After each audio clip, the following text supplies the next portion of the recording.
How about this on a Monday? A rare Monday where I don't have to start the show with a paper bag over my head.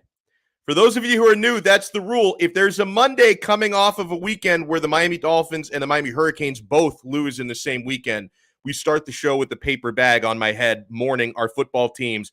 Even though the Dolphins did lose yesterday, even the Heat lost on Saturday to the Pacers. That's no bueno. But I'm in a good mood today for three reasons. Reason number one, Tyler Van Dyke and the Baby Canes won on Saturday against NC State. That was a nice performance and a very nice W. The Florida Panthers won. They're 5-0-0 on the season. And, bros, last night, I'm telling you, if you haven't watched this, you need to get off your ass or even stay on your ass because you can watch it at home. You need to do this. I watched one of the best science fiction movies made in the last several decades, Dune. Dune is a freaking masterpiece, okay? If you hear anyone criticizing or slandering this movie, just cut that person out of your life and move on. It's not worth it. I don't know why Manny's showing us the clamshell shoes. I mean, don't worry. Dune is a freaking masterpiece. If you haven't watched it yet on HBO Max, or you can see it in theaters, the theater experience might actually be pretty cool for a movie like that. I watched it at home. If you haven't watched Dune yet, I would even give you permission. How about this? I would give you permission to turn off this show right now, but be sure to watch the replay later. But if you haven't watched Dune yet, watch it right now and then watch the replay of this show at another time. All right, guys, we have a lot to get to. Miami Dolphins L. We'll talk about the quarterbacking. Spoiler alert, quarterbacking was not the issue yesterday, and we'll get to it. But quarterback is a question that looms large for the Miami Dolphins with all these Deshaun Watson talks. We'll talk a little bit about that. We will talk about the Heat losing on Saturday, what they can do to bounce back tonight against the Orlando Magic. The Magic always spell trouble for the Heat. I'm worried. Allana Tachauer is going to join us at 3:45 to talk some Heat and NBA. Dylan from the Daily Stakes is going to join us at 3:30 to talk a little Monday Night Football betting for tonight. I also want to get his take as a guy who breaks down the analytics like no other and is impartial because he's not partial towards Tua Tagovailoa the way that some of us are, what his opinion is. I want to ask him what the hell's going on with the Kansas City Chiefs. At 3:15, my friends, we're going to have our weekly Monday Miami Dolphins chat with Alfredo Arteaga. That is always good. I want to remind you, we have an official sports bar here on Donno Daily, one of the official sports bars of 5 Reasons Sports, the Quarterdeck Seafood Bar and Neighborhood Grill. Oh, guys, the Quarterdeck is my spot. 2-for-1 happy hour all day, every day. On any given weekend, you can find me there knocking down 2-for-1 margaritas. I love it. Guys, make sure you're checking out the Quarterdeck during football season. On Saturdays and Sundays during the college and pro games, the Quarterdeck offers 5 for $15 ice-cold buckets of Heineken Light, High Noon Hard Seltzer, Amstel Light. Mix and match those to your heart's content. They have awesome drink specials. You can watch any game there. We're actually going to have a Miami Heat road watch party and a Monday Night Football road watch party at 2-for-1 on November 8th. Join us at the Plantation location of the Quarterdeck, the one out in Sawgrass by FLA Live Arena on November 8th to watch the Miami Heat at the Denver Nuggets and to watch Miami Dolphins, Monday Night Football that night. It's going to be a really good time out there at the Quarterdeck. The seafood is so delicious, guys. I love to build my own poke bowl. I love the sushi. I love the oysters and Maine lobster. The All-American burger is elite. I love the sandwiches and the burgers out there. Knock them down with those 2-for-1 drinks. If you want to find the location nearest to you or check out their menu before you go, I promise you'll find something you like. Visit them on the web at quarterdeckrestaurants.com. The Quarterdeck, come for the food, stay for the fun. We also have an official sports book here on Donno Daily. That is betus.com. We were just talking, Manny, Sean, and I, about our bets over the weekend. Manny did really well at betus.com over the weekend. I had kind of a mixed bag. I think I did come out on top overall, but I've had fun all season long, guys. Life is back on for sports bettors. This is the best time of year, right? Because you've had baseball, football, college and pro, NHL, NBA now. Like, you can bet like 100 different games every single day, and they have your odds on all of those sports. NFL betting lines for their 27th season on BetUS, and live betting, by the way, on all of it. So log on to betus.com and sign up with our code. Donno Daily has a hookup for you. If you make your deposit with our code 5RSN125, you see it on the screen, 5RSN125. You make your deposit with our code, and they're going to give you a 125% sign-up bonus. So if you deposit $100, they're going to give you $125 of free play money on top of your deposit. How freaking good is that? You bet, you win, you get paid. BetUS.com. Oh, man. So before we get into another tough Dolphins L, 6 in a row. Now, it was eerily similar to the Jaguars game, but 6 losses in a row. This team has found new inventive ways to disappoint us. Yesterday was an absolute roller coaster, right? I mean, Tua had a couple of bad interceptions in the game, and yet still he was heroic in the fourth quarter. Two straight touchdown drives in the fourth quarter, brought the Dolphins back from the dead, 28-27. The defense just needed a stop, and they couldn't get a stop. And hey, for all the Chris Grier critics out there, which outnumber the Chris Grier defenders, rightfully so, for all the Chris Grier critics out there, you were reminded that if not for that ridiculous Kevin Costner in draft day type of trade that the Dolphins made last year, where they had the 3rd pick and then they traded out of the top 10 and then back into number 6, you could have had Kyle Pitts. That dude is a freak. Kyle Pitts is a cheat code. Like, easy day at the office for him. 7 catches, 163 yards. Can you imagine what Kyle Pitts could do in a Dolphins uniform? I mean, unfreaking believable. Now, something that we continue to see intensify through, and Jamar Chase, by the way, as well. Good point by Welch. You could have had Jamar Chase, who, by the way, Kyle Pitts had an awesome day with 163 receiving yards. Jamar Chase had 201 receiving yards yesterday and a touchdown in a Cincinnati Bengals blowout win. Chris Grier, what are you doing to me, man? So in recent days, and this is obvious as we inch closer to the trade deadline, we're 8 days away now. November 2nd is just 8 days away. Next Tuesday, 4 p.m., trade deadline in the National Football League. Reports, rumors, speculation on Deshaun Watson's immediate future are really starting to ramp up and starting to heat up. And the narrative has it's changed a little bit over the last couple of days. And I think that this has a lot to do with just how piss poor Carolina's offense was yesterday and how much Sam Darnold is struggling, which really shouldn't surprise anybody. But the Carolina Panthers have really emerged here as like a media darling, that this could be the team to push the Miami Dolphins. This could be the team to even get Watson's services over the Miami Dolphins, who have reportedly been interested in getting this deal done for months, and things intensifying over the last couple of weeks. Now, let me start here on the Watson front on what I've been told over the last couple of days, and then we'll get to the Carolina stuff. So I was told that there's a couple of reasons here why a Watson deal hasn't happened just yet to Miami or anywhere else, okay? One of the reasons why a Watson trade hasn't happened yet is because his legal team and the legal team of the accusers have been working reportedly behind the scenes on a settlement. Now, would explain why both sides have been so quiet in recent months after being so loud and bickering publicly for a long time as this stuff was ramping up. It's gotten suspiciously quiet behind the scenes. So I'm told that they're seriously working on a settlement right now. I'm also told that Deshaun Watson wants to renegotiate his contract wherever he ends up, Miami or anywhere else. And then on to the Carolina stuff. I've been trying to ask as many people as I can if they have a great sense as to just how serious of a contender Carolina is, how serious these links are, because I think Carolina themselves are serious about wanting to do this deal for Deshaun Watson. I think the question is, how serious of a contender are they really? It is possible, I think, that Houston is throwing Carolina out there, because they sometimes generate their own headlines and generate their own reports, that they could be throwing Carolina out there to maybe get more leverage if the Dolphins felt like they were bidding on against themselves, because that was one of the things we talked about last week. Do the Dolphins feel like they are bidding against themselves? Now, if Houston can make everybody believe that Carolina is a serious contender, suddenly the Dolphins don't feel like they're bidding against themselves. They feel like they're bidding against somebody. A lot of smoke screens can come out with stuff like this.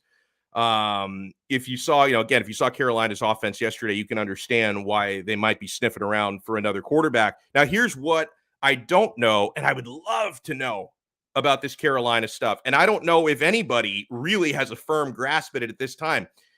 Is Deshaun Watson open to going to Carolina. Because here's what we do know. We know he likes Miami. We know he'd be willing to waive the no-trade clause for Miami. According to reports, he's already vetoed the Philadelphia Eagles. He's already said, I'm not waiving my my no-trade clause to go there. I don't want to go to Philly. I want to go to Miami. But nobody seems to know, or at least nobody has said it in any certain terms, if he has vetoed Carolina or if he is open to it.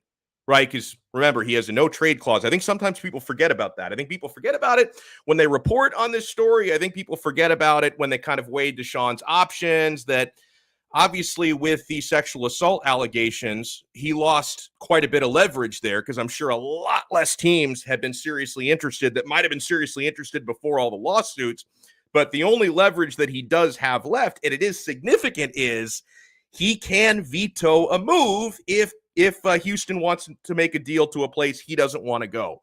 So we know he would want to go to Miami. And by the way, for people who have asked me 10,000 times on Twitter, why would he want to go to Miami? The team is terrible. I can't answer that question, man. I can't answer that question because, listen, I know that on the one hand, Miami is a real desirable place to live, especially for young professional athletes who have a lot of money. Miami is a great place to live. It's also great for people who make that much money because there's no state income tax. So it does have an advantage. And he already has that in Texas, by the way, but he doesn't want to be in Texas anymore. He also gets the no state income tax if he comes to Miami. I think that's a big part of it. But people always ask me, like, competitively, with how much this team has struggled, with how much the coaching has struggled, with how much the offensive line at times, they've gotten better, but how much the offensive line for most of the year has struggled mightily, for how the GM's job performance has come under question. Like, why would he want to come down to such an unstable football situation right now? I've been asked that question 10,000 times. I don't have a definite answer for you. Now, going back a couple of weeks, one of the folks who gives me information did tell me specifically that Watson was really interested in playing with his old pal, Will Fuller, hurt all the time, but he is a Miami Dolphin, that he's interested in playing with Mike Gesicki, who had a really good game yesterday. Overall, I think he's been underused in this offense, and that he's interested in playing as well with Jalen Waddle and with Devontae Parker. So I don't know if his opinions have changed in recent weeks as the Dolphins' losing streak has gone from 2 games to 3 games to 4 to 5 to 6. But I haven't heard anything to contradict that. Like, I haven't heard anything to contradict the idea, that Watson wants to be a Miami Dolphin. He's wanted to be a Miami Dolphin all along. Now, the only thing I can't guarantee you is he willing to be, or does he also want to be a Carolina Panther? Because if Carolina makes a serious bid, like if Carolina were to, because one of the reports that came out from Jay Glazer and company over the weekend was that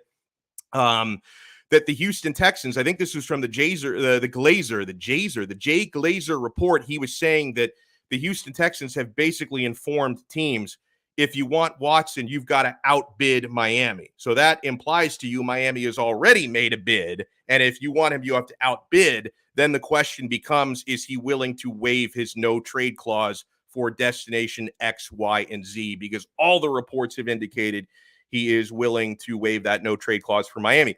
And the last interesting bit I wanted to bring up on Watson, and then we'll get out of fantasy land and talk about reality. And the reality was 6 straight losses and the players who are actually Miami Dolphins right now.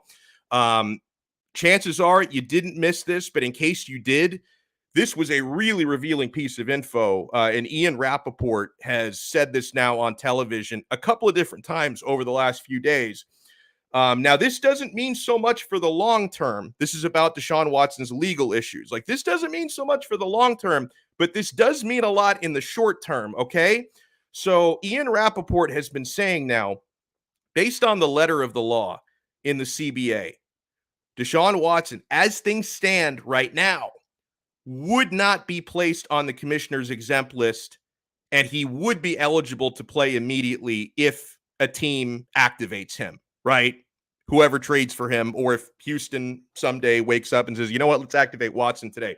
Because a lot of us have speculated that the reason why Roger Goodell hasn't put him on the list is just because he hasn't had to, because he's not been active and he would immediately put him on the list. According to Ian Rappaport, he wouldn't, that Watson would be eligible to play immediately because you can only be placed on the commissioner's exempt list due to the new language in the CBA if you've been charged with a felony or a violent crime. And to this point, he's not been charged, at least not yet. So, like I'm saying, that can change, right? As the lawsuits develop, as the 10 criminal complaints get looked into, this can change any second. But as things stand right now, if he were to be acquired by Miami, Carolina, whoever, and they decide to put him on the active roster the next day, the commissioner wouldn't step in and do anything, that he would be eligible to play immediately. So I thought that was interesting because a lot of us, myself included, have gotten that wrong.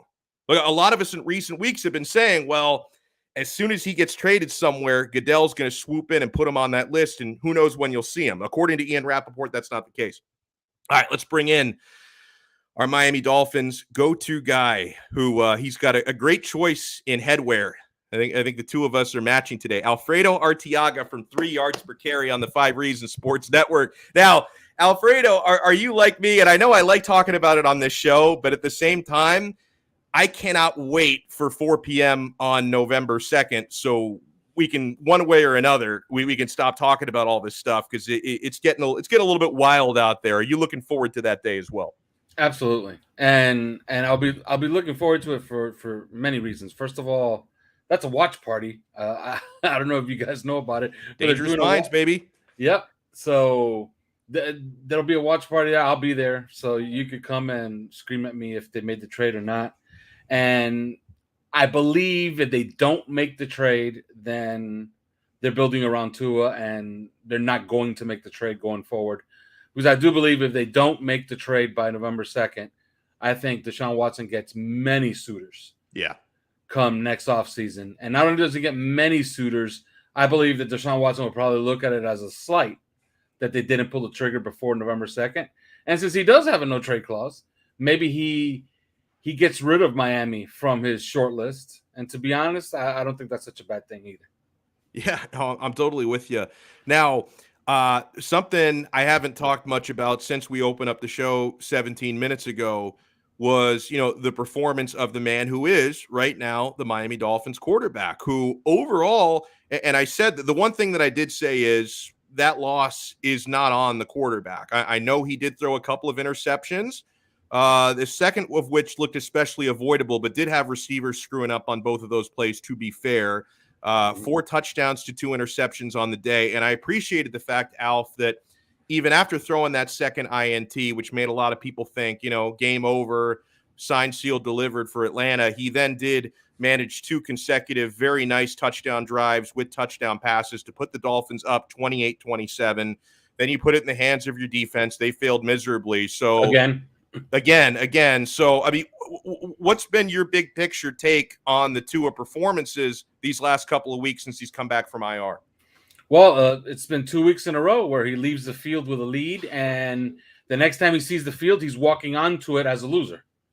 So, he's actually won, and the team has lost. Yeah. Because if you've done nothing other than sit on your ass on the sidelines while you watch your lead go away 2 weeks in a row, it's really not on you. The two picks, they're bad because they're poor execution from his receivers, who basically hung him out to dry. But he could have made different decision on both. Yeah. He could have taken a sack on the second one. On the first one, he had the crosser that was wide open for Waddle. It's a lesser play, but a lesser play is better than an interception in the end zone, So, but how did he bounce back? The man threw 4 touchdown passes, completed 32 of 40 for almost 300 yards.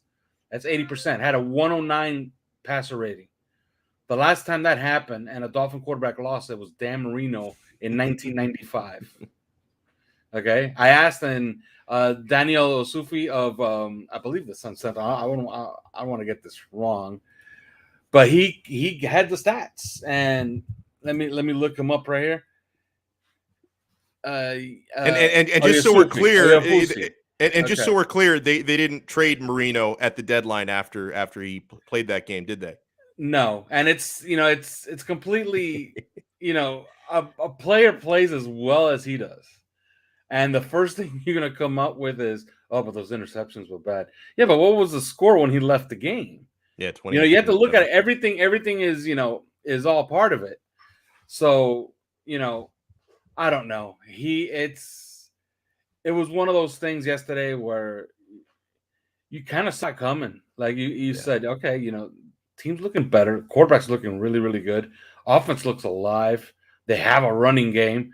By the way, Austin Reeder, really good center. Yeah, I was going to ask you. I loved your tweet about him. I hope we have the answer now at that position.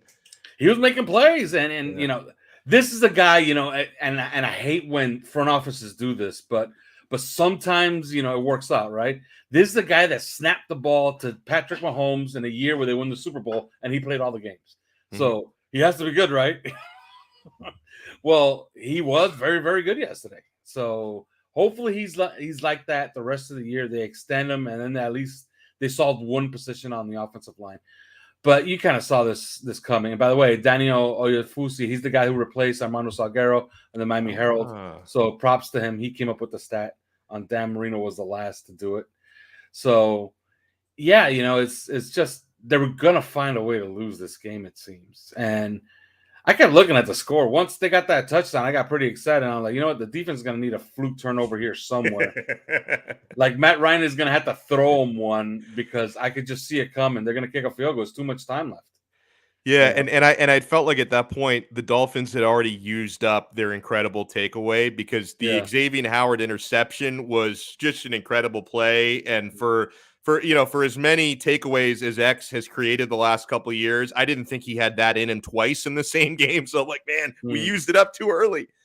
Yeah, and I kept thinking to myself, you know what? It wouldn't be the worst thing in the world here if one of these guys broke a tackle and scored and left Tua like a minute 40 left. Because it was inevitable. You had that feeling. You had the feeling, you know what? They're going to give up another game-winning drive. And you can't really blame anybody. Brian Flores actually got the defense, or Josh Boyer, whoever was calling the plays on the defense side of the ball, because they won't tell us that either. Okay? But whoever was calling the plays on the defense side of the ball, if you notice that last drive, man, he got them into position.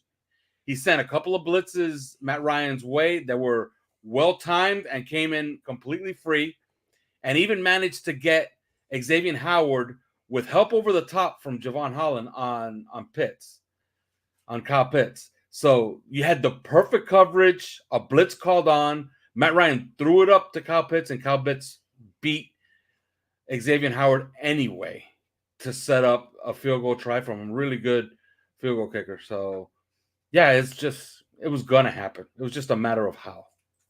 Now, I like Jalen Waddle, but when you watch Kyle Pitts yesterday, and if you got a chance to watch Jamar Chase yesterday, doesn't that make you even angrier at Chris Grier, considering before he made those Kevin Costner-style trades before last year's draft, the Dolphins were originally in position to draft either of those guys? Yeah, and a lot of people talk about, Chase, they really missed out on Chase. That's not the one. You don't make your argument on that one. You make your argument on Kyle Pitts, because had they just stayed at number 3 and taken Chase, at number 3, they would have been crucified for it. They would have been called every name in the book, and it would have been a terrible pick. And on top of that, he probably would have played on the boundary here, and he would have not gotten the numbers that he's gotten in Cincinnati. So right now, people will be saying, you know what? They probably should have gotten Kyle Pitts. The real argument was to get the generational talent, the guy that could be a once-in-a-lifetime type guy, and Kyle Pitts at number 3. That's the dilemma, and that's the debate. They probably could have stayed at number 3 and taken Kyle Pitts. Look, there's nothing against Waddle. Waddle's had a very, very good season, but he hasn't been Kyle Pitts or Jamar Chase, right? So, people are always going to ask that what if. It's one of those instances where they got it right, but even when they got it right, they got it wrong. No, and it's funny because I remember something that the NFL insiders were saying draft weekend, and they were using this to really praise Chris Grier, and looking back on it, didn't age well. Like, they kept saying how incredible was this job by Chris Grier and the Dolphins, because they traded down and to number 6, and Jalen Waddle was the guy they had number 2 on their draft board behind only Trevor Lawrence, and you still ended up getting your guy at number 6 overall. I look back at that and I say, oh, wait, hold on. That's kind of fucked up. If on your big board You had Jalen Waddle ahead of Kyle Pitts? Like, hold on a second.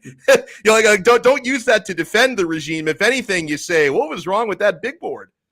Yeah, and Kyle Pitts, well, we talked about it at the time. If they were going to stay at number 3, he was quickly becoming like the consensus pick at number 3 for Miami. And people would say, well, but you have Mike Gesicki. Well, you would have Mike Gesicki and Kyle Pitts now. Yeah. Can you imagine that 12 personnel set with those two guys? That would have been pretty tough to beat, okay? Mike Gesicki has become a force in and of himself, okay? Last 2 weeks, he had 100 yards, 110 last week. This week, he has 85 and a touchdown. He's coming along well, and he's also making a case for, now Chris Greer I think he's going to be forced to extend Mike Gesicki. Because imagine passing up on Kyle Pitts, and then not only passing up on Kyle Pitts, but then doubling the mistake by letting a Pro Bowler in Mike Gesicki. And yes, you heard me correctly. Mike Gesicki is on his way to the Pro Bowl this season. Yes. Okay. Letting a Pro Bowler walk all in 1 year. That makes no sense to me. That would be an awful year. Yeah. All right. On the way out here, let me ask you, because I haven't even answered this yet. The question on the title of this episode: did Tua Tagovailoa just play his final game, or at least make his final start as a Miami Dolphin? Yes or no? Yeah, I've gone back and forth on this. There's a lot of noise suggesting that he has. I'm starting to think he hasn't, and I've gone back and forth on this like 5 times. I think Sam Darnold might have saved the Dolphins from themselves. Ooh, that's very possible. By just being so awful that I think Carolina steps in, and I understand he has a no-trade clause, and he explicitly wants Miami. He wants to be in Miami. I think Carolina is really attractive to him. Yeah. He played college in the area. That's a really good coaching staff with Matt Rule and Joe Brady. So he's going to have great coaching that he recognizes. Good talent, great wide receiver in DJ Moore, a great back in Christian McCaffrey. That team's kind of ready-made for him too. So they're very similar situations with, I think, better coaching in Carolina. So why wouldn't he take a trade to Carolina? And I think, and that owner, David Tepper, is obsessed. Yeah. And I think David Tepper won't care. He'll say, how many draft picks is it going to cost? 4 first-round picks? Let's do it. Let's figure out a way to get the 4 first-round picks. Maybe we could give them a player, and let's get it done.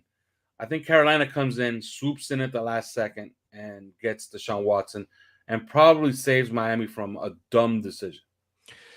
This deadline, and it may happen before the deadline, of course, but imagine if this drags out to next Tuesday. This is going to be a soap opera that would put every telenovela to shame, man. This is going to be fantastic. I appreciate you as always. Make sure you check out Alfredo's work on the awesome 3 Yards Per Carry podcast. They break down the Dolphins like no other. I look forward to every episode. Thank you so much, man. And when does the next one drop? Tonight. We'll have another one tonight. Beautiful. Alfredo, enjoy the rest of your day, my friend. All right. Thank you for having me. And, it's funny there.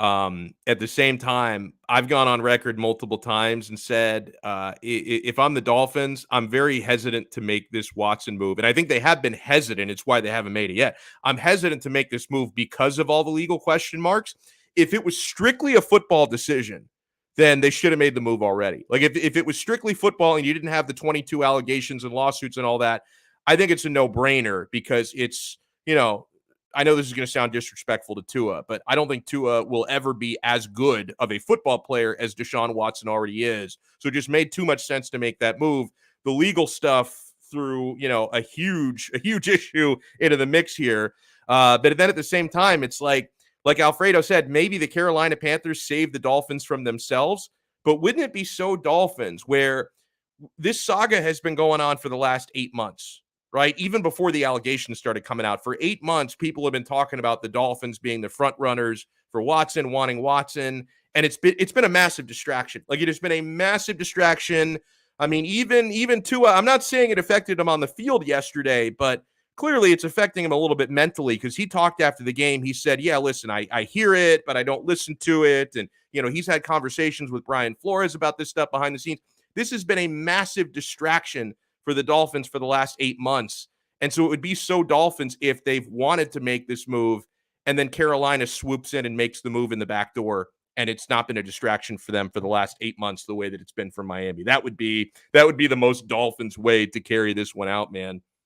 Oh, we're going to be joined in a few minutes by Dylan from thedailystakes.com. I want to say hello to some of the folks in the chat. Oh, the chat is buzzing today. Sorry, I didn't say hello to these guys earlier. David says, Donno mushed the Heat. Good job, Donno. I said they were going to go 98-0, and they lose their second game of the year. Oh, my God. Devin Jordan, Andres Davila, hello. Welch, hello. Brooklyn Rob, hello. Guys, you should know this by now. The Daily Stakes, you have to check out what they're doing. Great new partner here on Donno Daily. The Daily Stakes will change the way you bet on sports. They empower you with the same analytics used by both the sharps and the sports books. Daily Stakes founders, Nick, who we talked to last week, Dylan, who we're going to talk to here in a couple minutes, they are massive sports fans, yes, and they come from professional backgrounds in financial modeling, corporate consulting, and data analytics. In other words, they understand all aspects of the sports betting industry inside and out, from the eye test to the analytics to the trends, and how to harness this knowledge to give you the edge that you need to win. Believe me, I lean heavily on Nick and Dylan because left to my own devices, I am big trouble in the betting space, right? It's why I've got to lean on guys like this. They give you actionable information and data-driven analysis you need in order to use the data the pros use to help you win your bets consistently. They offer comprehensive coverage of all the major sports leagues, including our favorites like the NFL, the NBA, the National Hockey League. Our Panthers are 5-0-0, Major League Baseball, and my beloved UFC as well. Their track record, guys, is proven and transparent. You can see those clearly. Members unlock exclusive perks like weekly giveaways and contests. So join up, guys. Become a member. You can unlock an all sports trial. I would recommend starting with this just so you can see what they have to offer, and how this goes. Unlock an all sports trial for 7 days for only 99 cents. You have nothing to lose. The sports league of your choice can be unlocked, like the NFL or NBA, for just $14.99 a month after you do your trial. Or the best deal of them all, in my humble opinion, the all sports plan is just $29.99 per month.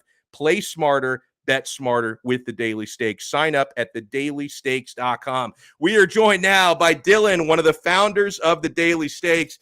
Good afternoon to you, sir. How's everything? Hey, Alex. Thanks for the great introduction. Appreciate it. I'm doing well, man. Week 7's almost in the books here. Some great football on Sunday. An interesting week from a betting perspective. The Dolphins, a tough little loss there with Tua and all the drama that's kind of going on there. The quarterback situation, but overall it's going good. We have an interesting little Monday nighter here. 2 Super Bowl contenders at it, right? Right. Yeah. I mean, depends on what year we're talking about. Two Super Bowl contenders. But yeah, it is an interesting game though. So the Seattle Seahawks at home, 12th man, all those narratives taking on the New Orleans Saints. Seahawks are 2-4 on the year. Saints are 3-2. New Orleans are 4-point road favorites. Is this the type of game you guys and your incredible models? Do you and Nick have good confidence in this one? Is there anything you like in this game tonight? In terms of confidence, absolutely not. It's not the highest confidence game we have here. 5 stars, so our confidence scale is between 1 to 5, 5 being the highest confidence rating. So we have one bet here that's a 3-star rating. That's our highest confidence bet.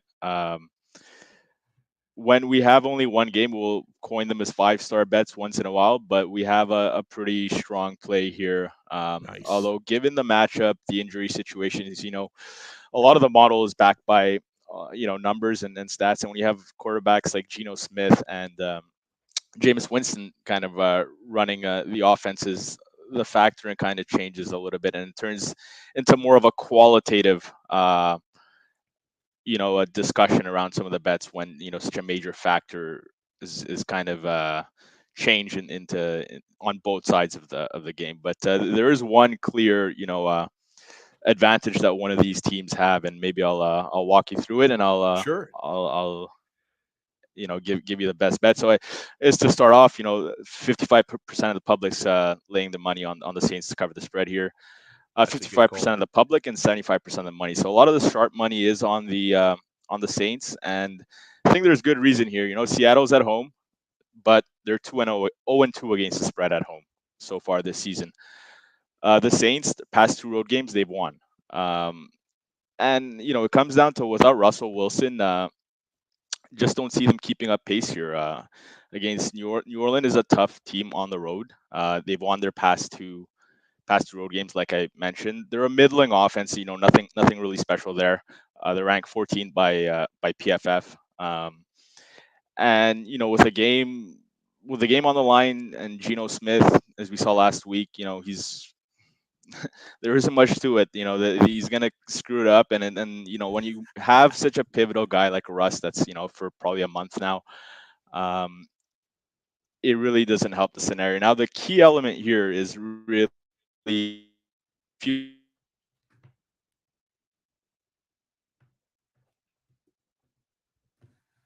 Oh, hey, is that me having connection trouble or Dylan? I'm not even sure. Is that I think Dylan might have frozen. Is that right, Sean? Dylan froze. Okay, I didn't know if it was me or Dylan. Is the thing. Every time I see somebody freeze, I'm like, wait, is it my connection? Is it his connection? So we'll give Dylan an opportunity to reconnect.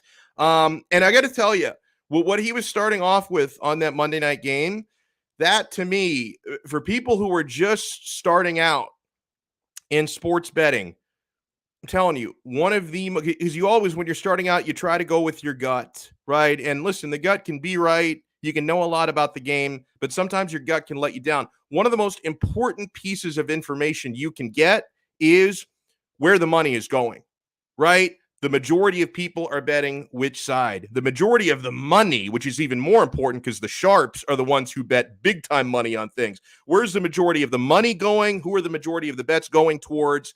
And so, honestly, Alex M said the betting lines changed and froze his Wi-Fi. Oh, we're going to get it back in a moment. But no, the percentage of the money and the percentage of the bets is really, really important because, guys, once the sharps start getting in heavy, they at least feel like they have some kind of an inside info and some kind of a feeling that the others of us don't necessarily have. So every time I hear that, if I feel really good about one side and then I hear that the money is coming in on another side, it gives me pause and I say, wait a second, if the sharps are feeling something different, maybe that's the direction I should be going in here, man. Maybe that's the direction I should be going in. So we're going to try and reconnect with Dylan from the Daily Stakes. Let me say hello while we wait for Dylan. Let me say hello to Sean Stanley. Now, Sean, the weekend was not a complete loss, sir, because I know you watched Inter Miami win a game over the weekend. We saw our big, beautiful Florida Panthers win their fifth straight game to start the year, 5-0-0 to start the season. And we did get a Miami Hurricanes win this weekend. So did the Dolphins ruin your entire weekend and the Heat, or did you come out feeling like you're smelling like roses like I did? No, I came out smelling fine, but I just a little upset about the Heat there a little bit. Dolphins I've just given up on. Canes I've given up on. So the Heat upset me a little bit, but then I noticed Kyle Lowry wasn't playing. So, it's not a full team. I mean, I hope that's not going to be a usual thing if Kyle Lowry doesn't play, that the entire offense shits the bed. Like the second half started coming around. The first half didn't look good at all. Dude, Tyler Hero, he continues to impress. Like, I'm not a big emotional moral victory type of guy. Like, to me, a loss is a loss. They should have beaten Indiana. No excuses. But I'm feeling good about the way Tyler Hero's playing so far.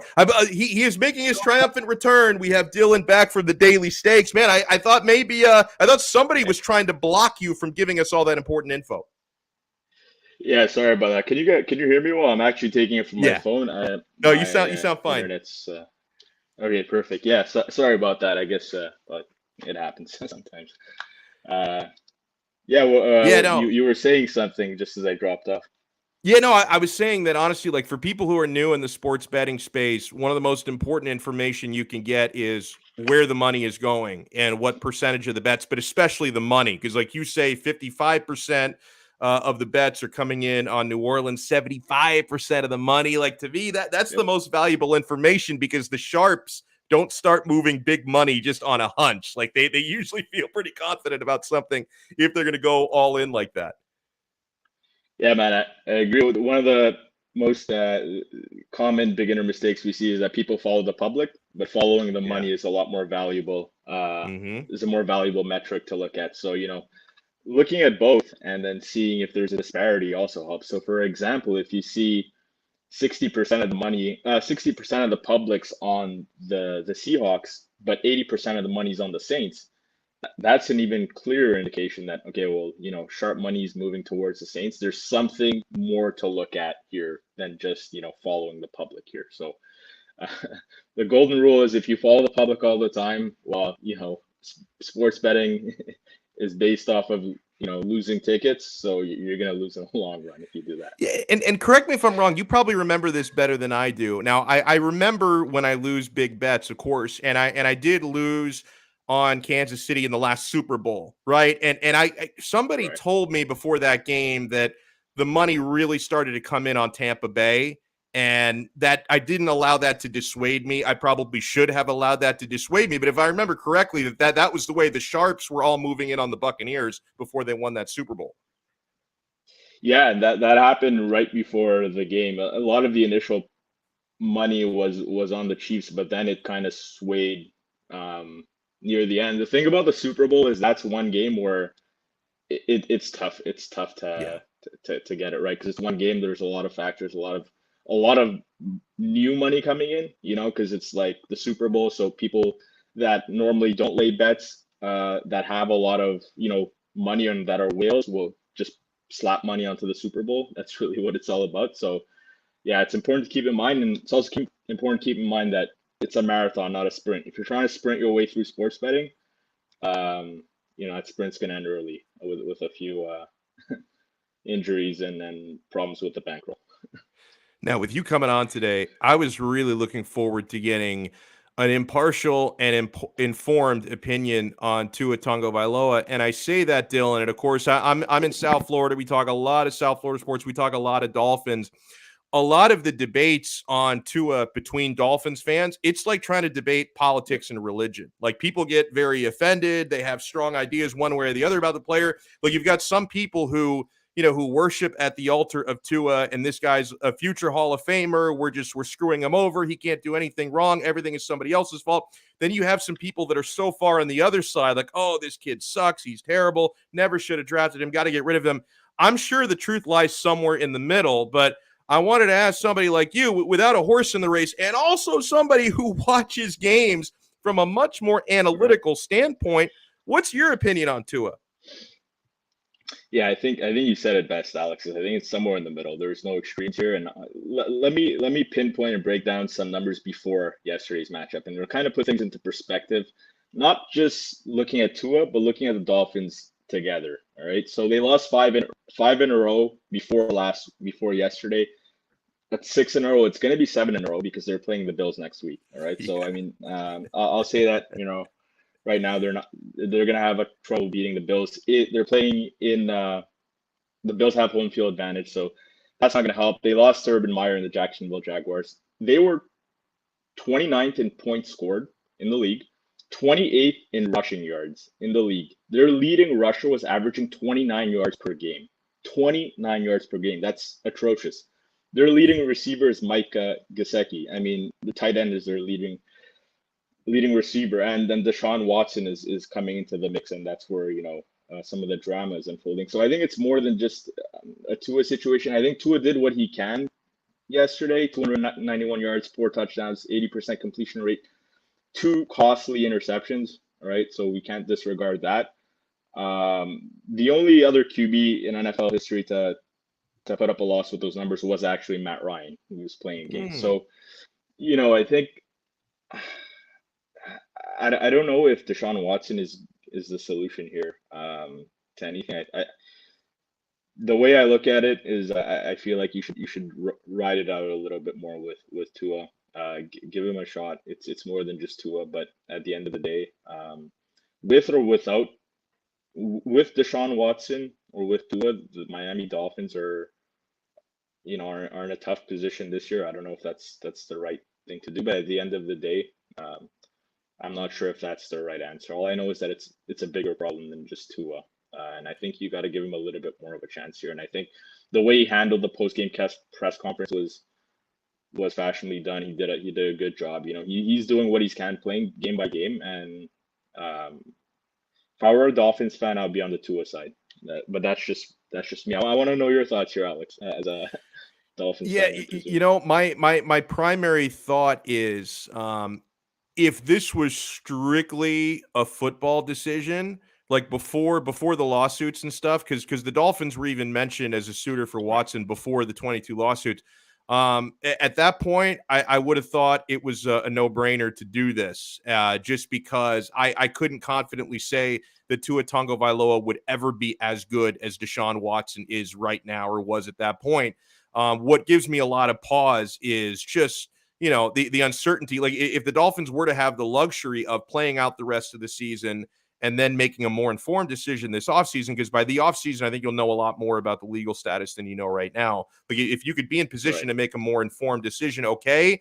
I don't know if they'll be in position for that, because I think Carolina might swoop in and make this deal now. And I was talking about this with our previous guest, Alfredo Arteaga. I thought he made a good point that in Carolina now coming in and being very serious about this, they may end up saving the Dolphins from themselves. Like, Carolina might outbid Miami and pay a really exorbitant price, and that might give the Dolphins the opportunity to do exactly what you prescribed, and that's ride it out a little bit longer with Tua.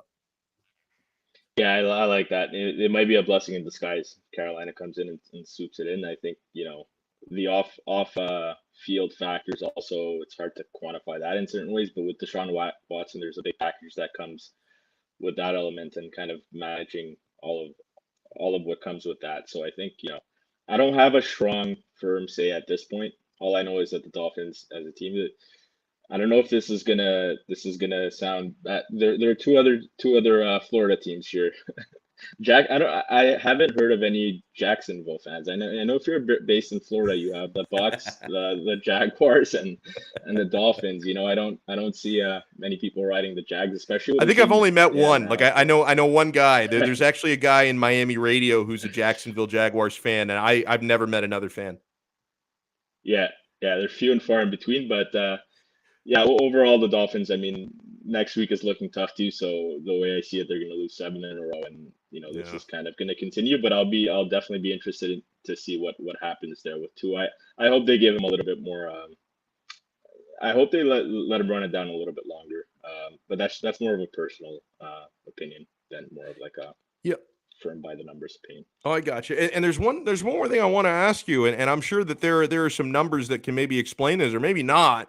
How surprised have you been by the Kansas City Chiefs start to the season? And I've been burned by them a couple of times as a sports bettor, including yesterday. And maybe my science on this is way off, because my thinking is this is going to be the week they're going to snap out of it. Like, I've been telling myself that every week. Oh, this is the week that Mahomes becomes Mahomes again, and they win in blowout fashion. Like, I really thought they were going to hammer the Titans yesterday. Instead, they were the nail, not the hammer. Has this been surprising to you? Like, have your models suggested this, or are as you shocked as everybody else is? From a non-betting angle, from just like a win-loss, money line standpoint, definitely surprised. I mean, they didn't score a touchdown. It's the first time Patrick Mahomes hasn't scored a touchdown in a game, I think, since he started the NFL. So they lost 27-3. They gave up 27 points to the Titans in the first half, and then they shut them out. It's just a weird game. Derrick Henry threw a touchdown pass. Like, all kinds of things were going on, right? So I think this is the nail in the coffin in terms of, like, are the Chiefs kind of going downhill? Because I think that this was an atrocious performance for them. Their offense reached a new level of ineptitude in the defeat. Failed to score a touchdown. This Kansas City team is in complete disarray. They're 3-4 to start in 7 games. There's no excuses here. You're the Kansas City Chiefs. You start off as favorites to win the Super Bowl. Mahomes was the favorite to win the MVP. They've pushed down to 7th at a plus 1,200 line. Their defense we kind of knew coming into the season that, they didn't have the best defense per se, but it's the offense too. Kelsey looks slower.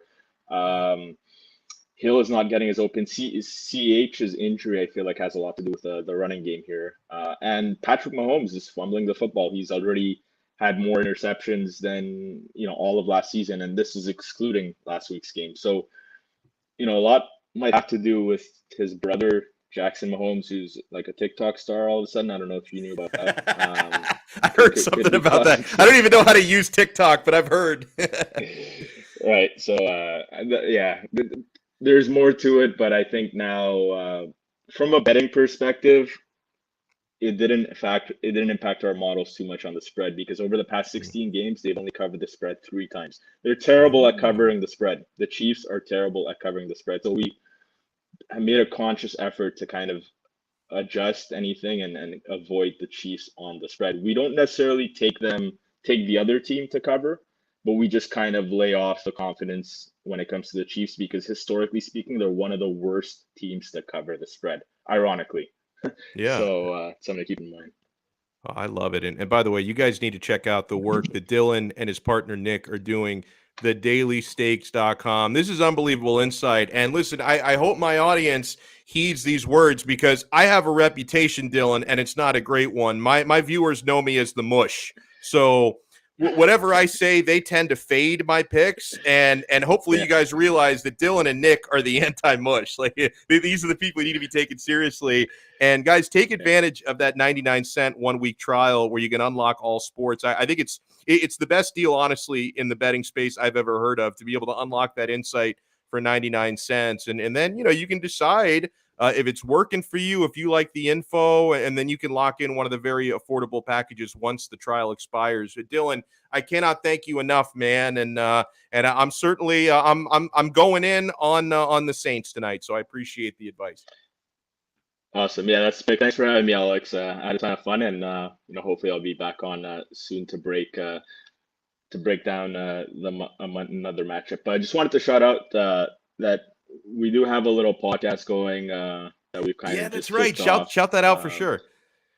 Yeah, it's just once a week for now. Just a couple of the other guys from the Daily Stakes. We break down specifically the Thursday night matchup, and there's probably the best Thursday night matchup of the year. The Packers are playing the Cardinals, so we'll be breaking that down. You can follow us on all platforms, and yeah, I appreciate it, man. Thanks for having me on. It's our pleasure. Yeah, and that podcast is good, man. I appreciate your time as always. We'll talk again soon. All right, let's talk a little bit about, unfortunately, a team that shockingly let me down on Saturday. I was ready for 98-0.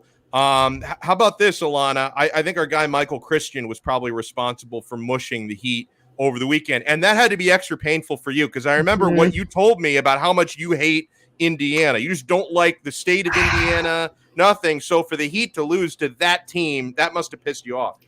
Yeah, first of all, I hate watching us when we play the Pacers. Like, there's just something about that matchup, regardless of who is on our roster. It is so hard for me to swallow. And then we lost. And I felt like we had it. Like, if we didn't go into OT, I think it would have been ours. Okay, Kyle is out, but that's just not an excuse to me. Guys are going to be out. You can't just rely on one guy, especially a new guy. I don't think Jimmy performed up to his potential. It was not pretty. But listen, no team can go 82-0. So we have to have a few losses. Let's just get them out of the way. It's unfortunate it had to be at the hands of Indiana, but what can we do? We're on to the next.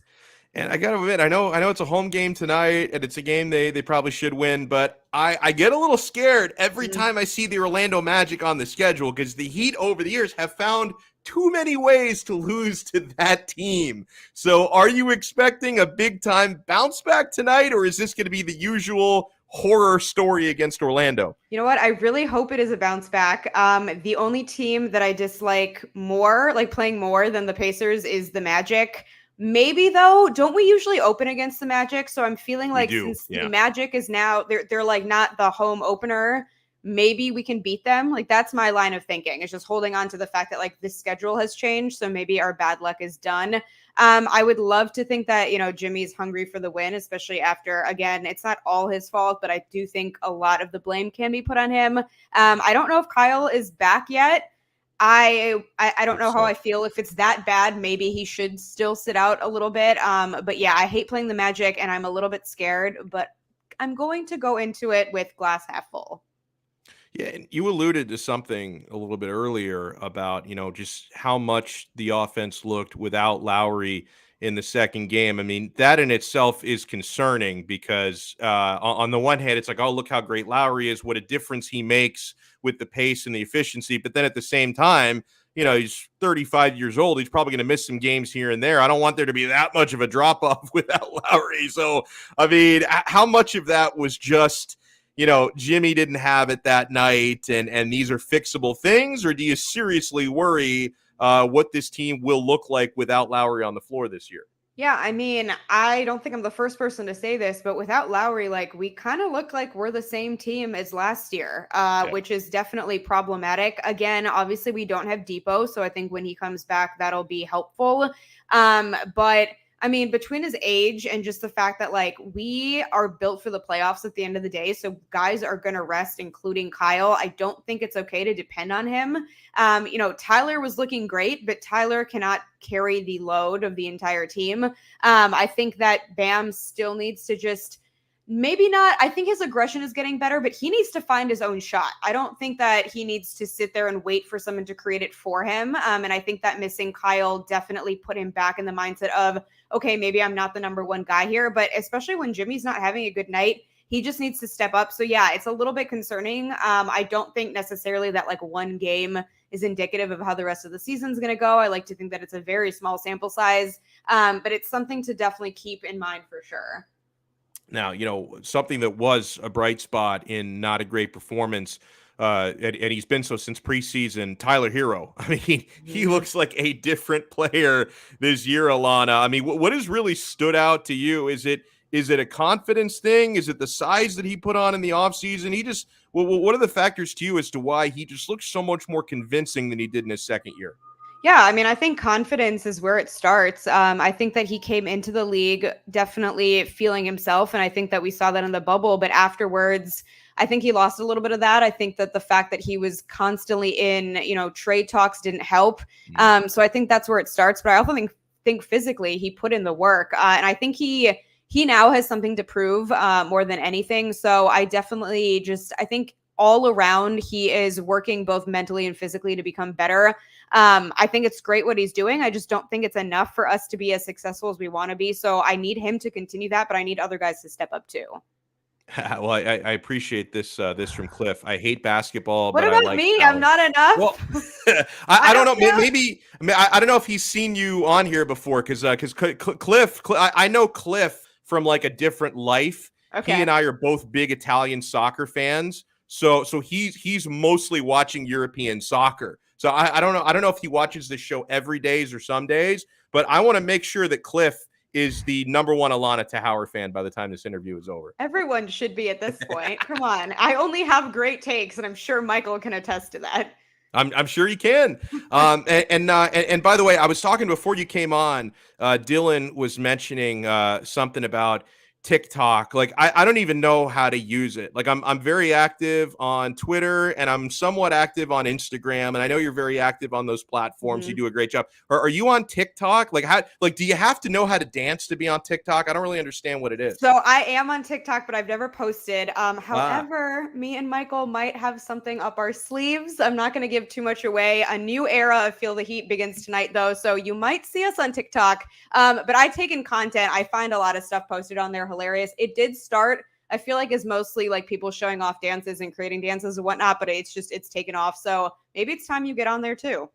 Yeah, it should be. And by the way, is Snapchat still a thing or is that kind of done? Because I remember like 3 years ago, a friend of mine was like, bro, you got to get on Snapchat if you want to grow your audience and like connect. You have to, like, I created an account.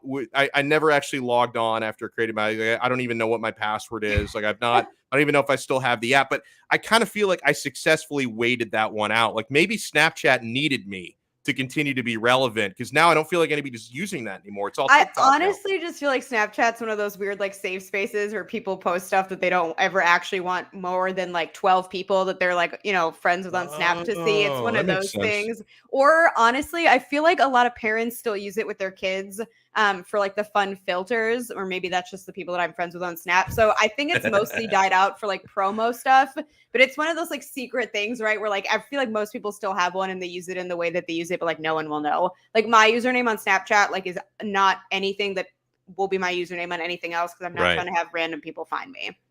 Yeah, I'm totally like I only do it for the random people. And it's funny because like literally the only reason why I'm very active on Twitter is just because like I feel like I need to use that platform because I'm kind of in this world with content creation.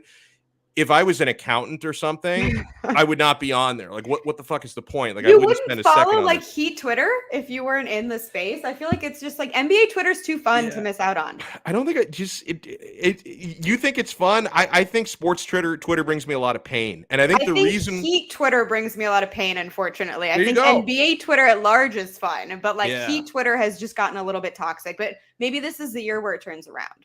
I think it's because like I care too much. Like I know that and I can't relate to when like I've known people who are like, oh my God, I'm so depressed. I need to delete all my social media because I argue about politics all the time. Like that doesn't affect me. Like I think all politicians are really stupid. Like, yeah, I'm sure some are worse than others. Don't get me wrong, but I'm not like so far on either side where I'm like, yeah, this is my guy. This is my team. So no, I'm not into the political stuff. Like I'm not into like religious debates on Twitter. So sports is that for me. Like the same way people get triggered by like debating politics, I get triggered sometimes with all this sports banter. See, it's funny because I feel like a lot of people are like that, where like they're like, I just needed a weekend off it. And I'm just, maybe it's because I've worked within kind of the media space for so long. Like I never look at it like that. Like I've never felt like it's like bad for my mental health or I need to take a break from it. But I can definitely understand, I mean, everyone is different and I can see why. I think, Heat Twitter, we need to change things around because I feel like Heat Twitter is now becoming kind of like a laughing stock of NBA Twitter a little bit, or at least like we have a certain reputation and I would like for us to like be above that. Okay. Well, what is the reputation? Explain it to me. I just feel like, okay, for example, I got a DM from someone the other day and he was like, tell me why you guys went from you guys are winning the championship to 2 nights later, it's trade Jimmy. And I'm like, yeah, I can't answer that because that's not how I function. It's not like one game I'm saying like we're title contenders and then the next it's like get rid of everyone. But I feel like Heat Twitter is just like known for being very fickle and just kind of flip-floppy. I don't know. I feel like we're better than that as a community. I would like to think so because sometimes like the Twitter for any team is the worst representation of a fan base because it's like a couple of hundred, loud just I don't know. I don't want to make it sound like I feel this way about Heat Twitter, but for a lot of teams, like a couple hundred loud morons like define an entire fan base. Well, and I think they're like super cool stuff has happened from Heat Twitter. I do think that Eric Reed on air has said stuff that Heat Twitter came up with. I think Dwayne Dedman has totally given in to his entire persona as like this mechanic or whatever. And so I think cool stuff can happen from it, but it's just like, I don't want to get DMs saying, why are you flip-flopping from literally 2 games? It's just like, I don't, let's be better than that. Let's just like support the team. Let me ask you a couple questions from the comments here. Alex M wants to know who's a better defender, Lowry or Duncan? It has to be Lowry, right? Is this a trick question? Okay. I'm like, I was wondering the same thing. I'm like, I'll let Allana answer it. I don't know if I'm missing something. I mean, nothing against Duncan. I think he's worked on it, but I definitely think Kyle for sure. Maybe it was a trick question. How about this from Tony? How about the Heat tonight? Predictions. Now, when you first came on, you alluded to this, but maybe if Tony came in a little late, I'll give him the benefit of the doubt. Who are you picking tonight, Heat or Magic? Heat. I say maybe Heat in like 8 is what I'm feeling. Okay, I like that. By the way, Manny, if you're in there right now, can you flash your new sneakers on the screen? Because I feel like Allana may be did he cop a new pair? He copped a new pair, and I had an intervention for him on Friday because he weren't has. A fan. Well, the same way, like I've known people who have had like serious addictions to substances. Manny has got a serious addiction to spending good money on ugly shoes. Like, well, what do you think about? Because these Yeezys are very expensive. Like, I feel like my sneakers of choice look way better than these, and I got them at the $64.99 rack at DSW Shoes. And Manny paid like $300 for these Yeezys. Like, give me a ruling on these, bro. It's called retail, homie. All right, not $300-400. It's called retail at $200, and if I don't like them, I can sell them for $300. It's a pretty good industry. My ex was very into sneakers, and he was like, well, there's a reason why he's your ex, then. Well, yeah, sort of. But no, I mean, he made pretty good money, and he had like a crazy collection. But my thing is like, it's mostly what you wear them with, right? Yeah, it's less about the shoe and if you can pull them off. So okay. Okay. I mean, I feel like if there's any city in the world where you might be able to pull that off, it's Miami. Like For this sure. is like, yeah, like I don't think people will look twice to see somebody wearing really ugly shoes here. Like if you were to wear those to like to like Indianapolis, Indiana, then you'd probably get laughed right out of the state, right? Although, like, should Indiana really laugh at anyone? No, they shouldn't. Those are fresh. Yeah, those are nice. Yeah, like, those. just so Allana knows, I've not called those ugly, and I like these as well. The PJ Tuckers. You know how those I are feel nice. about my man PJ. I was actually Yeah. I tweeted about this. Like, I kind of want a PJ jersey. Everyone thinks I'm crazy. They're like, out of all people's jerseys on the team to get, and I'm like, I don't know. He's like heart and soul culture now, other than UD. So I don't know. I might have. No, I respect it. When it comes to jerseys, I'm kind of a hipster because, like, you know, everyone's gonna go buy the Butlers and That's the what I'm saying, Adebayos, yeah. right? Like, no, I totally think like if you really stand for somebody who's like, well, in this case, like a starter, but sometimes even if it's like the 7th, 8th guy on the roster, if you really stand for somebody who's not one of the superstars, I think that's cool. Like, I honestly, like, if I see a PJ Tucker jersey walking down the street, I'm getting more excited about that than a Jimmy Butler walking down. That's the street. how I feel. And at my rule, honestly, usually is to just buy team gear because that way it's like when people leave the team, like it's not a big deal. But I'm just like, there's something about PJ that I just feel like I should be representing, even if it's like a t-shirt and not a jersey to save myself some money. But like, I don't know, even if he's around for only a year, I feel like it's worth it. Man, he definitely sniffs his sneakers. I don't even We're know what putting this that- means. I don't know either. It was so weird. I had to pull up that comment. I don't need it. Well, we appreciate your time as always. And before we let you run, you guys have so much going on at Feel the Heat. New Twitter account that we talked about last week. You know, she hinted at something TikTok related. We'll have to find out what that's all about. And a new episode coming tonight, right? Yeah, we're recording tonight, and there may be a visual medium coming out alongside our audio. So we're super excited about that. Like I said last week, we have a new Twitter account, so please go follow that. And then Clutch Corner is actually taking over post game on Wednesday because we go on Wednesday nights and we play Wednesday night. So that'll be exciting too. But let's get this win tonight because it's badly needed after that Pacers loss. Yeah, if we go 1-2, I'm gonna have to spend some time off of Twitter because it's gonna really. I mean, my 98-0 agenda is already seriously damaged by losing one game. But if we start 1-2, all bets are off, man. I mean, I'm sure Michael is devastated that his, insane 102-0 prediction is not going to come true. But I'll try to talk him off the ledge. Allana Tachauer, awesome job as always. Enjoy the rest of your Monday. You too. Awesome, love it. Great stuff. And I want to remind everybody, please support our awesome sponsors. We get amazing betting advice from the guys, Dylan, who joined us today, and Nick, his partner at thedailystakes.com. These guys do an awesome job. Check them out at thedailystakes.com. You really have nothing to lose. If you want to join their site for 1 week, you can join a week-long trial for just 99 cents. That way you can see what they're all about. You can see if you like their service. I think you'll be amazed at the insight that they have to offer, the analytics that usually only the sharps and the sportsbook have. They give it to you at thedailystakes.com. And then once you get those amazing picks, this, my friends, is what you call synergy. You get the amazing advice from thedailystakes.com, and then you go bet those picks at the official sportsbook of Donno Daily. That is betus.com. BetUS are such great friends to us here on 5 Reasons Sports. Make sure when you sign up at betus.com, you use our code 5RSN125 and you get a 125% sign up bonus.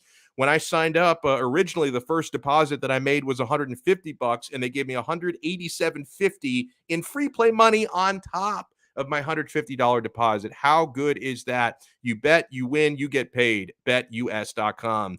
And make sure if you're a little hungry this afternoon, you want to try some of the amazing buffalo shrimp, some of the great fish, the fresh fish, the burgers and sandwiches, the pasta dishes, and the salads are awesome. 2-for-1 happy hour all day, every day. Go check out the Quarterdeck Seafood Bar and Neighborhood Grill. They got big TVs covering every wall, so it's an awesome place to watch every game. I mean, there's sports on every night, guys. It's crazy there on NFL Saturdays and Sundays. It is so much fun out there at the Quarterdeck. So you can also watch every UFC pay-per-view fight at the Quarterdeck with zero cover charge. You pay nothing at the door. We're going to have a 5 Reasons Sports watch party at the Quarterdeck Sawgrass location, the one that's right out by FLA Live Arena, formerly the BB&T Center where the Panthers play. We're going to be out there Monday night, November 8th, for a Heat at Nuggets watch party and a Monday Night Football watch party. Go and rub elbows with all your favorite 5 Reasons Sports personalities. That is going to be a great time at the Sawgrass location on November 8th. If you want to find the location nearest to you or you want to peep their menu before you go, visit them on the web at quarterdeckrestaurants.com. The Quarterdeck, come for the food, stay for the fun. And I want to throw some shout outs here. Alex M, Tony Morales, my guy Cliff Esmiel, Brooklyn Rob. They're ganging up on me in the chat because I'm an Inter Milan supporter, Internazionale, and Cliff and Brooklyn Rob are both big Juventus supporters. Stole a point from us yesterday, man. 1-1 draw. And listen, I'm not that guy to bitch and moan about the refs. It is what it is. I thought it was a little bit of a soft call in VAR review, but I will admit, guys, if I were on the other side of it, I wouldn't be complaining about it. So it is what it is. 1-1 between Inter and Juventus yesterday. Disappointing because Inter were leading the game for basically 75 minutes before the equalizer was scored. Hello to Doug E. Fresh. Hello to, let me see who else I haven't said hello to yet. David. Manny's shoes are nightmare worthy, he said. Scarier than any scary movie. Halloween time. That'd be a good part of a Halloween costume, though. You dress up as a ghost and you wear those shoes around. That's probably the way to go. Hello to Big Dan 305. Hello to, who haven't I shouted out here yet? Oh, Marco, MB Beggs, up north of the border in Canada. Hello to Maximus, who says, globalists, they're controlling TikTok. Don't go down that route. Yeah, isn't TikTok owned by the commies over in China? Yeah, brother, they go. Every time I see that picture. Oh, man. I have the tinfoil hat here close in the vicinity. You notice how the tinfoil hat, this is the same hat that I was wearing in that photo. It's taken a lot of wear and tear. Antifa keeps breaking in and trying to steal my hat. Like it's a global conspiracy. And the hat, it's a little worse for the wear now these days. Hello to Alonzo, Neil, Miami Heat champs. Yes, sir. Pedro Molina. I noticed the chat was going fast and furious. A lot of people were having various Deshaun Watson debates on the chat. Got to keep our eyes peeled, man. Whether it's here, Carolina, I think something's going to happen between now and the trade deadline. We shall see. We shall see. Rafa in Miami, hello. Hello to you, sir. Hello to John Doe, one of the great usernames. Andy FG, hello. Adolfo Foliaco, hello to you, sir. PB Matthew, who I saw was very in favor of the Deshaun Watson acquisition, and a huge thank you and shout out to our guys Sean Stanley, Manny Chang, doing all the right things behind the scenes, kicking ass and taking names. Manny for providing us some content with those ugly ass sneakers of his. He's always a standout member of this program, and Sean Stanley, who wears reasonable sneakers. He's a good dude as well. Huge thanks to Allana Tachauer. Dylan from thedailysteaks.com. Hater. You are mush. I am mush. Thanks to Alfredo Arteaga. Thank everyone so much. We will talk to you again tomorrow. Tuesday show, 3 p.m. right here on Donno Daily on the 5 Reasons Sports Network. Ciao.